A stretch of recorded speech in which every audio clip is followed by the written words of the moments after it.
Кыргыз Республикасынын Жогорку Кеңешинин 4-чакырылышынын төрагасы, Бүтүн Кыргызстан парламенттик фракциясынын лидери Мадумаров Адахан Кимсанбаевичке берилет.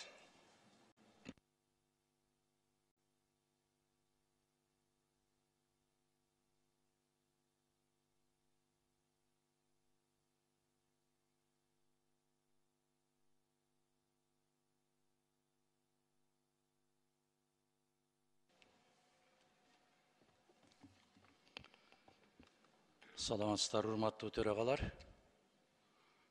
урматтуу аксакалдар, соңку кыргыз тарыхын жараткан инсандар, ал тарыхтын ичинде ачуусу да бар, таттуусу да бар, сыймыктан аардагы, уялаардагы барактары толтура.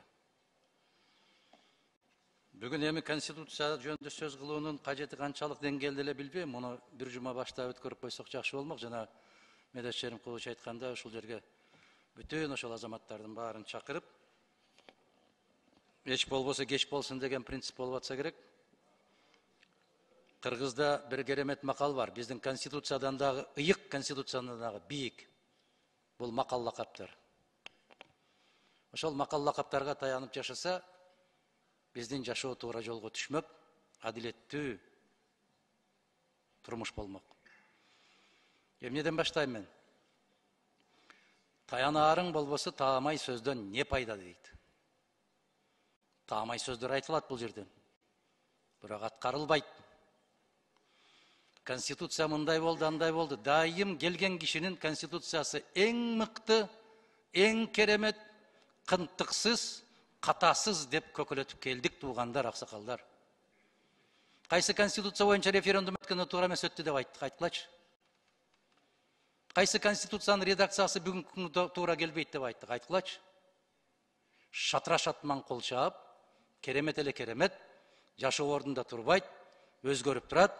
Мына бүгүнкү киргизген өзгөртүүлөрүңүз накта элдин каалоосу болду деп ушул күнгө келдик. Кеп конституцияда эмес.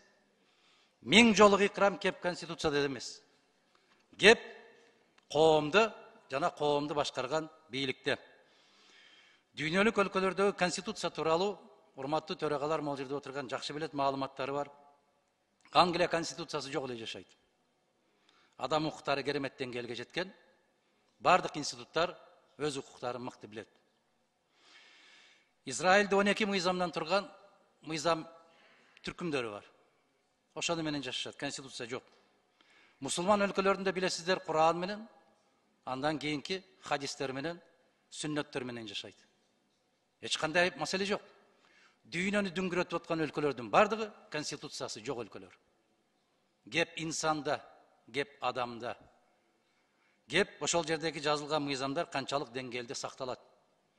Биз айтып атабыз, 30 жылдын ичинде 32 жыл болуп атат. 10 жол өзгөртүү киргиздик, биз керемет болуп атабыз деп. Жок. Мына кошуна өлкөбүз Өзбекстан 31 жылдын ичинде биринчи жол өзгөртүү киргизди. Борбордук Азиядагы эң өнүккөн өлкө. Кеп конституцияда эмес, дагы бир жол айтам. Кеп ошол конституцияны ким колдонот, кандай колдонот? Мына урматтуу бүгүнкү жыйындын катышуучулары билесиздер, Америкада конституция 236 жыл башта кабыл алынган. Бир да өзгөртүү киргизилген жок, 27 гана түзөтүү киргизилди. 236 жылда 27 өзгөртүү түзөтүү киргизилди. 7 гана беренеден турат. Биздин конституция 116 беренеден турат. Эми салыштыргыла. Бийликтин бутактары кандай бөлүнгөн, адам укуктары кандай сакталган, жана башка адам укуктары жөнүндө кеп кылалы. Биз конституциянын тегерегинде сүйлөйлү. Конституциянын 53-чү беренеси. Ар бир адам конституцияда жана мыйзамдарда тыюу салынбаган ар кандай аракеттерди жана ишмердүүлүктү жүргүзүүгө укуктуу. Ошол укук барбы Кыргызстанда? Көрсөткүлө. Жалгыз мен көрбөй калсам, мени жетелеп барып көрсөтүп койгула. 53-чү берененин 3-чү пункту. Ар бир адам конституцияны жана мыйзамдарды сактоого, башка адамдардын укуктарын, эркиндиктерин, абийирин жана ар намысын урматтоого милдеттүү. Ар намыс сакталып атабы? 56 беренеси. Кыргыз Республикасында адамдын укуктарын жана эркиндиктерин жокко чыгаруучу же кемсинтүүчү мыйзамдар кабыл алынбайт. Бүттү.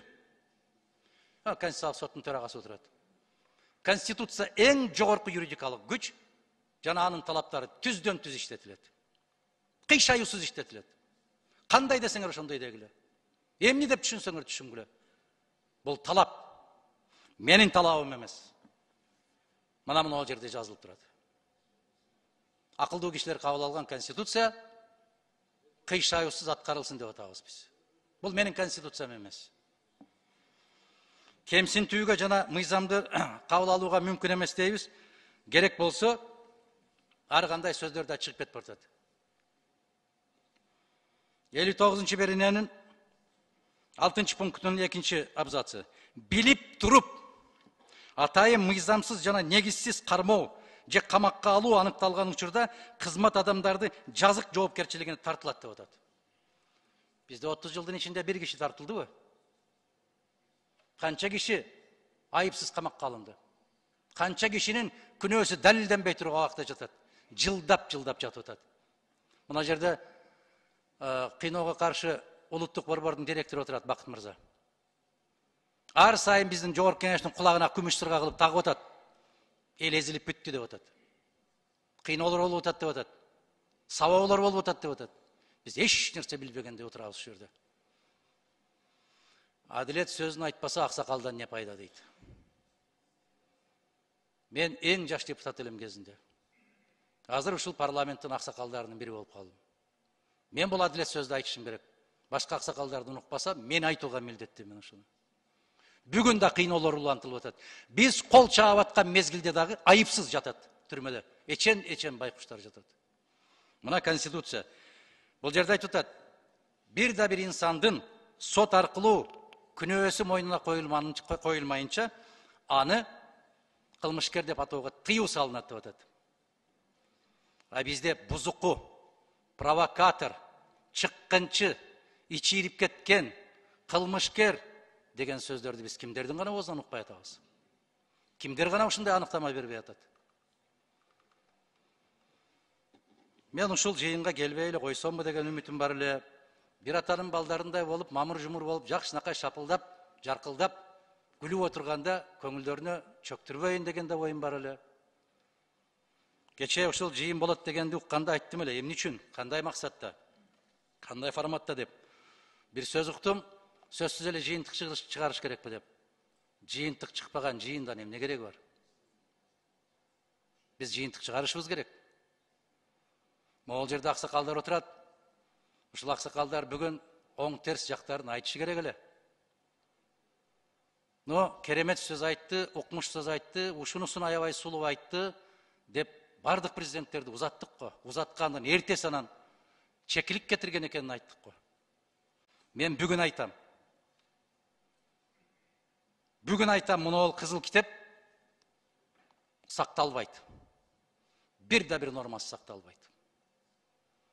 Кыргыз Республикасынын жарандары туулгандан баштап эркин жана өз пикирлерин, өз талаптарын эркин жыйын өткөрүп айта алат дейт. Өткөрүп көргүлө жыйынды бүгүн. Атчуу кишинин алдында гана өткөрөсүңөр дейт, Горкийдин алдында. Ага дагы шаардык мэрия тыюу салды. Кайсы эркиндикти айтып атабыз? Анан Медет Шеримкулов жакшы сөз айтты. Баш кесмекте барда тил кесмек жок деген улутпуз. Ошонубуз менен улукпуз дегендей сөз айттыңыз. Ошол улуктугубуз жоголду Медет Шеримкулович. Бүгүн могул жерде дагы жогорку кеңеште дагы сөз айтаардан баштап 90 толгонот. Көчөдө сөз айткандан 90 толгонот. Мына жакшылык жамандыктарда бирге болуп атабыз. Чыгып барганда мыкты, жакшы, туура айтып атасыз. Бирок бизди түшүнөсүз да дегендерди сиз дагы көрүп жүрөсүз. Биз да көрүп атабыз. Ойлоп коюңуз да, менде тигиден да, андай да, мындай да деген 90 шылтыгын айтабыз, бирок айтпайбыз. Дуалга кадап атып, башыңа ай балта турса дагы бир жашоо, бир өлүм. Биз көкөлөтө бергенден көкөлөтө берип ушул жерге келдик. Кайсы президентти көкөлөткөн жокпуз, садагалар айткылачы. Кайсы президентти көкөлөткөн жокпуз? Ваше превосходительство, ваше высочество. Сиз бар үчүн күн чыгып атат. Siz бар üçün gül atat. Siz prezident болып келдіңіз, bu жылында туылыпсыз, алмалардың гүлдөгөнүн караңызчы деп көкөрөтүп келген биз эмеспи? Ачуу сөз. Мен кечирим сурайм сиздерден. Бирок менин жүрөгүм мындан башка сөздү айта албайт бүгүн. Менин көзүм ушуларды көрүп турат. Менин акылым ушуларды түшүнүп турат. Эгер башка дүнүйө, башка аламда жашап атсам, мен кечирим сурайм. Баарыңыздарды тизилген бойдон кете бериңиздер деп, анан бир жакшы бир келечекке баратабыз деп айткан сөздөн алысмын. Кайда баратканыбызды бир жараткан өзү билет.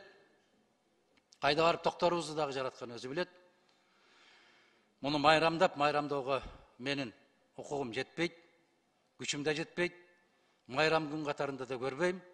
Эгерде ушул жердеги жазылган айтылгандардын бүтүндөй баары кыйшаусуз аткарылып атса, мен ушул китепти төбөмө көтөрүп алып жүргөнгө даярдым. Бирок тилекке каршы андай эмес.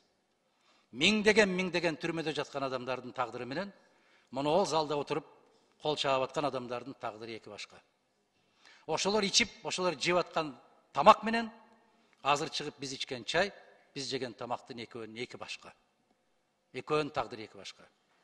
Ошондуктан мен мындай той тамашаларга катыша да албайм, куттуу болсун деп айта албайм. Бир гана кайрыларым ушул: жараткан элиме акыл эс бер. Жараткан элиме сабырдуулук бер. Жараткан өзүң гана сактабасаң, биз көрпенделердин колунан келбей калды. Биздин акылыбыз жетпей калды. Биздин күчүбүз жетпей калды. Элге инсап берсин, ыйман берсин, акыл эс берсин. Ыймандуу эл жетекчилерди кайсы жолго салышты ыйман менен өзү билет. Рахмат. Бар болуңуздар.